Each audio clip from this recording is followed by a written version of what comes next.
তুমি এখানে যে? কেন? আমায় দেখে খুশি হওনি? সেটা না, কিন্তু তোমার তো এখানে থাকার কথা না। তো কার থাকার কথা? আমি পরে বলবো তোমাকে, ঠিক আছে?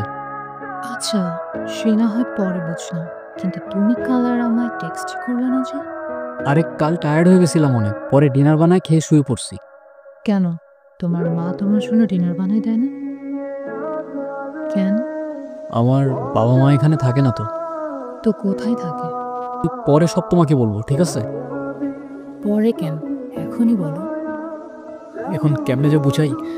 আচ্ছা তুমি এখন যাও, আমি পরে সব তোমাকে এক্সপ্লেন করতেছি। কি এক্সপ্লেইন করবা আগে বলো। আচ্ছা তুমি এখন যাও প্লিজ, আমি তোমার সাথে পরে দেখা করতেছি। আমি পরে সব তোমাকে বলতেছি। আমি তোমাকে মেসেজে রিপ্লাই করতেছি, তুমি প্লিজ এখন যাও। এখন যাও তুমি, প্লিজ প্লিজ। কি হয়েছে? চোখ খোলো। চলে গেছে না? কে চলে গেছে? কি হয়েছে বুঝলাম না আমি। আরে না, কিছু না। ওই একটা ফ্রেন্ডের সাথে দেখা হয়েছিল আমার, ফয়সাল। অযথা মাথা খাইতেছিল আমার। তোমার তো তোমার ফ্রেন্ডের সাথে কথা বলার জন্য হাজারো সময় আছে, শুধু আমার সাথে কথা বলার জন্যই সময় হয় না। অযথা এসব কথা কেন বলো? তুমি তো জানো কাজ নিয়ে ব্যস্ত থাকি। না পাইলে আমি কি করব? হ্যাঁ, দুনিয়াতে আর তো কেউ কাজ করে না, শুধু তুমি একাই কাজ করো। এই জন্যই তোমার সাথে কথা বলতে বিরক্ত লাগে। কথায় কথায় আরেকজনের সাথে কম্পেয়ার করে দিবা।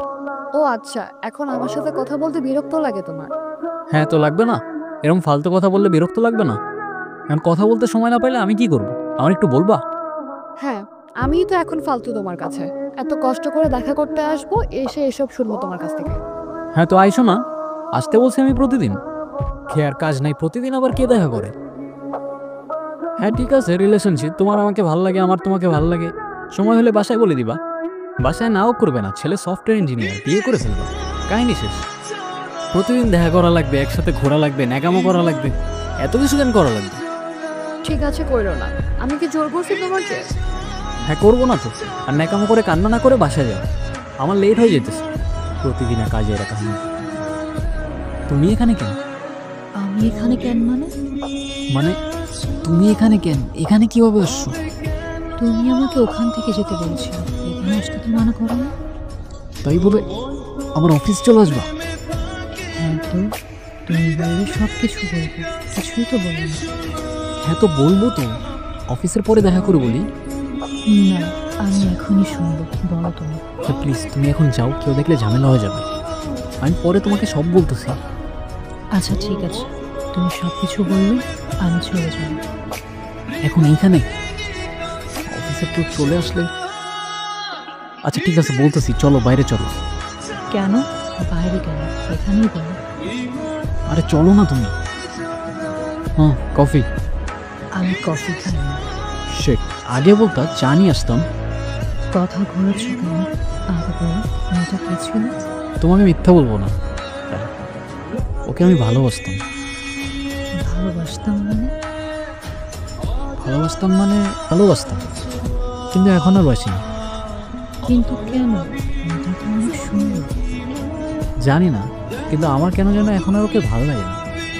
তোমাকে মিথ্যা বলবো না, আমার কেন যেন ওকে পারফেক্ট লাগে না। মনে হয় আমি আরো বেটার কাউকে ডিজার্ভ করি। বেটার বলতে? বেটার বলতে আর একটু সুন্দর কাউকে, আর একটু পারফেক্ট কাউকে। তোমার আমার সাথে কথা বলতে ভালো লাগে? হ্যাঁ, তোমার সাথে কথা বলতে কেন ভালো লাগবে না? আর আমার সাথে কথা বলতে কেন ভালো লাগবে? কারণ কারণ আমার চোখে তুমি পারফেক্ট। তাই? হুম। সত্যি? হ্যাঁ। তাহলে তুমি ওকে ডিরেক্টলি কেন বলতেছো না তোমার ওকে আর ভালো লাগে না? বল দিলেই তো হয়। কারণ আমি ওকে কষ্টও দিতে চাই না। তুমি চাওটা কি? জানি না। জানি না ছাড়া আর কিছু জানো? সেটাও জানি না। কফিটা খাবে না তাহলে? আচ্ছা তুমি 2 মিনিট বসো, আমি 2 কাপ চা নিয়ে আসি। আরে বললাম তো খাবো না। আরে নিয়ে আসি, আরো কিছুক্ষণ আড্ডা দেওয়া যাবে। হ্যাঁ কি হয়েছে বলো। তোমাকে আমি কতগুলো কল দিছি, তুমি কল কেন ধরতেছো না? হ্যাঁ তো আমিও তো কল কেটে দিলাম কতবার। আমি ঘুমাবো, কেন বুঝতেছো না? তুমি সকালে কাজে যাবা, সারাদিন একটা টেক্সট করবা না, রাতে কল দিবা না, আমাদের কথাটা কখন হবে বলবে একটু আমাকে। তোমাকে না বারবার আজকে বললাম, তুমি সেম জিনিসগুলো আবার স্টার্ট করলা। হ্যাঁ তো আমি কি করবো আমাকে একটু বলবা? আমার মাথায় তো সারাদিন এগুলো চলতে থাকে না।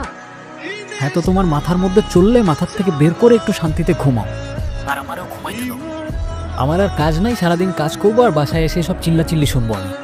আমি চিল্লা করতেছি? আমার বয়স শুনে তোমার একটা চিল্লানো লাগতেছে? আরে দেখো প্লিজ, এখন তুমি সিন ক্রিয়েট করো না এসব। আমার একটু ঘুমাইতে দাও, আমার সকালে উঠতে হবে। রাখতেছি। কিরে মা, কাঁদছিস কেন? কিছু হয়নি মা, এমনি। আমি তোর মা, আমাকে কিছু না বললে আমি কিন্তু সব বুঝি। আর মেয়ের বয়স বাড়লে মা আর মেয়ের দুজন বন্ধু হয়ে যায়, জানিস তো? কি যেন নাম ওই ছেলেটার? রায়ান। ওই ছেলেটার সাথে কিছু হয়েছে? সবই ঠিকঠাক ছিল মা, হঠাৎ করেই বারবার কেমন যেন চেঞ্জ হয়ে যায়। মাঝে মধ্যে মনে হয় আমি যাকে চিনি আসলে এটা ও না, অন্য কেউ। কি হয়েছে বল আমাকে। ও তো তোমাদের সাথে দেখা করার জন্য, বিয়ের প্রপোজাল দেওয়ার জন্য জবও শুরু করলো। স্যালারিও ঠিকঠাক ছিল, কিন্তু হঠাৎ করে আমাকে কেমন যেন অ্যাভয়েড করে, মিসবিহেভ করে আমার সাথে। আচ্ছা মা, আমি কি দেখতে সুন্দর না? কি বলিস এগুলো? আমার মেয়ের মতো আরেকটি মেয়ে আছে নাকি? তাহলে মা সবই তো ঠিক ছিল, ও আমাকে অ্যাভয়েড কেন করে? কথা পর্যন্ত বলতে চায় না আমার সাথে। এখন চুপচাপ বসে না থাকে বলো কি বলবা। সবকিছুকে আবার আগের মতো ঠিক করা যায় না। সব তো ঠিকই আছে, আমি তো কিছু চেঞ্জ করিনি। তুমি চেঞ্জ করো নাই, কিন্তু তুমি চেঞ্জ হয়ে গেছো। বাহ, তোমাদের এই মেয়েদের একটা জিনিস খুব জোস। প্রথমে বলবা তোমার এই জিনিসটা ভালো না, ওই অভ্যাসটা ভালো না, এইটা চেঞ্জ করো, ওইটা চেঞ্জ করো, আর চেঞ্জ করার পর তুমি আর আগের মতো না, তুমি চেঞ্জ হয়ে গেছো। মানে চাওটা কি তোমরা? সত্যি বলতে আমি কি চাই আমি নিজেও জানি না। হয়তো বা একটু ভালো থাকতে চাইছিলাম। তো থাকো না, ভালো থাকো, না করছে কি? আমাকে তোমার এখন আর সুন্দর লাগে না, তাই না? কিন্তু মনে আছে একটা সময় ছিল যখন তুমি আমার পিছে পিছে ঘুরতা। তো তোমাকে একবারও বলিনি আমার তোমাকে ভালো লাগে না। বোঝা যায়। আরে আজব, কি বোঝা যায়? তাহলে বলো, তোমার কি এখনো আমাকে পারফেক্ট লাগে? সো বলতেও পারতেছো না। আচ্ছা সত্যি করে বলো তো, তোমার কি অন্য কাউকে ভালো লাগে? সত্যি করে বলো, আমি কিচ্ছু বলবো না, ট্রাস্ট মি। দেখো তুমি আমাকে শেষবারের মতো আসতে বলছো, আমি আসছি। আমি অফিসে যাইনি, কিচ্ছু করি নাই, ডিরেক্ট চলে আসছি ওগুলো শোনার জন্য। সিরিয়াসলি? আরে আজব, ফোনটা কেন নিতেছো? অদ্রিতাকে। আইডিটা কার? তুমি আমাকে নিজেই বলতে পারতা। বলার কি আছে, ও আমার ফ্রেন্ড। ও তোমার ফ্রেন্ড? ফ্রেন্ডের সাথে এত কথা আর আমার সাথে কথা বলারই সময় নাই, বোঝাও আমাকে। বোঝানোর কি আছে এখানে? আমি ঠিকই জানতাম, নিজেই বলতো আমাকে, এতটা খারাপ লাগতো না। কখনো জোর করছে আমি তোমাকে কোনো ব্যাপারে? তুমি নিজেই বলতা তোমার আমাকে ভালো লাগে না, সুন্দর লাগে না, পারফেক্ট লাগে না, আমি চলে যাইতাম। কাজটা তুমি ঠিক করো নাই রায়ান। তোমার সাথে কেনই বা কথা বলতেছি আমি? আজকে অফিসে যাওনি? খারাপ কি হয়েছে? মাঝে মাঝে লাইফে এমন কিছু মোমেন্ট আসে না, যখন তুমি জাস্ট আর বুঝতে পারো না তোমার সাথে কি হচ্ছে। মরে যাওয়ার সাহসটাও পাও না, আবার বেঁচে থাকার কারণটাও না। তো সেই মোমেন্টে দাঁড়িয়ে আমাদের কি করা উচিত? জানি না, হচ্ছে না। কি ফিল করতেছো আমি বলো। আমাদের থেকে কোনো কিছু হারানোর আগে মেবি আমরা সেই জিনিসের ভ্যালু বুঝতে পারি না, তাই না? আমি মেবি আয়রাকে খুব বেশি মিস করতেছি। তো কল দাও ওকে। পারতেছি না তো, ইগো কাজ করে না, কিন্তু খুব ভয় করছে। কি নিয়ে ভয় পাচ্ছ? আমি মেবি আমার লাইফের সবচেয়ে ভ্যালুয়েবল কাউকে হারাই ফেলতেছি। দুদিন বাসায় একা থাকতে থাকতে মেন্টালি সিক হয়ে যাচ্ছিলাম। মা বারবার জোর করতেছিল একটা সাইকিয়াট্রিস্টের কাছে যেতে। প্রথমে যেতে চাইনি, বারবার জোর করায় চলে যাই। আর যে সাইকিয়াট্রিস্টের কাছে যায় ও আমার কলেজের ফ্রেন্ড ভিকি। আরে আয়রা, কতদিন পর? হ্যাঁ, বসো বসো। কি অবস্থা তো? এই তো তোমার? আন্টি কল করে বলেছিলেন তোমার কথা। হ্যাঁ, আমি তো আসতেই চাই না, মা বাবার জোর করে ভাবলাম। না না, এসে একদম ঠিক করেছে। না হলে মানুষ তো এই যুগে এসেও বুঝতে চায় না মেন্টাল হেলথ বলতে কিছু একটা আছে। হেজিটেশন ফিল না করে বলো তোমার লাইফে কি চলছে।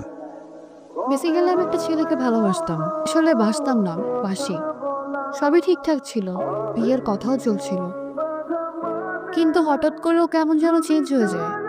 একটা মেয়ের সাথে কথা বলা শুরু করে, পুরো ক্যারেক্টারটাই চেঞ্জ হয়ে যায়। আর ছেলেটার নাম রায়ান, তাই তো? হ্যাঁ, তুমি কি করে জানলে? এইটুকু স্টাডি তো আমরাও রাখি ম্যাডাম, কিন্তু তোমার সিট বেল্ট বেঁধে নাও, কারণ আমি এখন তোমাকে যেটা বলতে যাচ্ছি তুমি হয়তো সেটা শোনার জন্য রেডি না। আমি ঠিক বুঝতে পারলাম না তোমার কথা। রায়ান গত 3 বছর ধরে আমার পেশেন্ট। এর আগে আমার সিনিয়রের পেশেন্ট ছিল। রায়ানের ডিসোসিয়েটিভ ডিসঅর্ডার আছে, যা ও নিজেও জানে না। যদি একটু ভেবে বলি তাহলে হচ্ছে রায়ান নিজে নিজে ইমাজিনারি ফ্রেন্ড বানায়, মানে কাল্পনিক ক্যারেক্টার, যেগুলো বাস্তবের সাথে কোনো কানেকশন নেই। কি বলতেছো তুমি? আমি ঠিক বুঝতে পারতেছি না। বুঝতে একটু সময় লাগবে, কিন্তু আমার দ্বারা যতটুকু পসিবল আমি বোঝানোর চেষ্টা করব। রায়ানের মাইন্ড থেকে এক একটা ক্যারেক্টার, এবং যে ক্যারেক্টারগুলোর সাথে ও দেখা করে, কন্টিনিউ কথা বলে। মজার ব্যাপার হচ্ছে ওই ক্যারেক্টারগুলোর সাথে বাস্তবে কোনো কানেকশন নেই। এটা তাদের সাথেই হয় যাদের ডিসোসিয়েটিভ ডিসঅর্ডার আছে। কিন্তু ওর কেন ডিসোসিয়েটিভ ডিসঅর্ডার হবে? নিশ্চয়ই কোনো কারণ থাকবে, তাই না? হ্যাঁ, তা তো অবশ্যই। তুমি খেয়াল করেছো কিনা জানি না, রায়ানের ছোটবেলাটা রায়ান কখনো শেয়ার করতে চায় না, ইভেন ও নিজেও কখনো মনে রাখতে চায় না। কিন্তু আমার মনে হয় তোমার সেটা জানা উচিত। রায়ানের বাবা মা দুজনেই ছিলেন স্বামী। কোন কারণ সেটা জানি না, এই শুনি রাতারাতি দুজনকে মার্ডার করে, তাও সেটা আবার রায়ানের চোখের সামনে। তুমি বুঝতেছো ছেলেটার উপর কি পরিমাণ ট্রমা যায়? ওর আত্মীয়রা ভয় পেয়ে ওকে অ্যাডপ্ট করতে চায়, বড় হয়। তখন থেকে একা থাকতে থাকতে ও ইমেজিনারি ফ্রেন্ড বানানো শুরু করে, বলতে শুরু করে।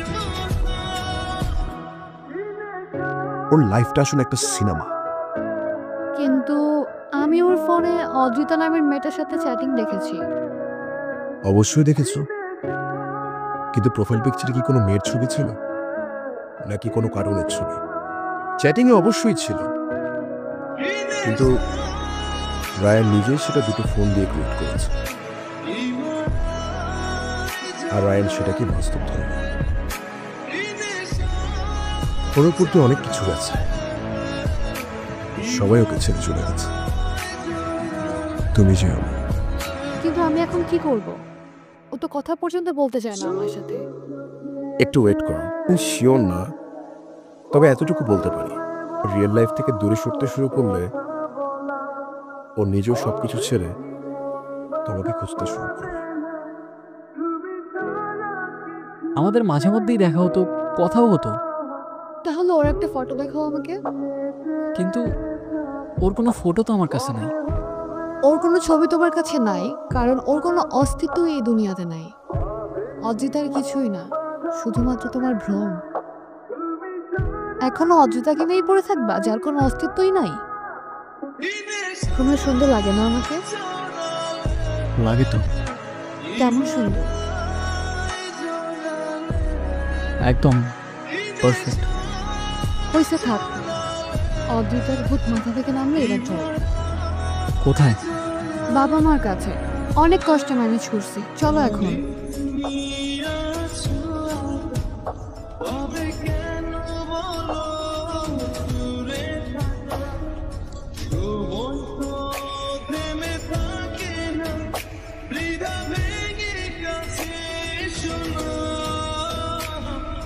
Darling,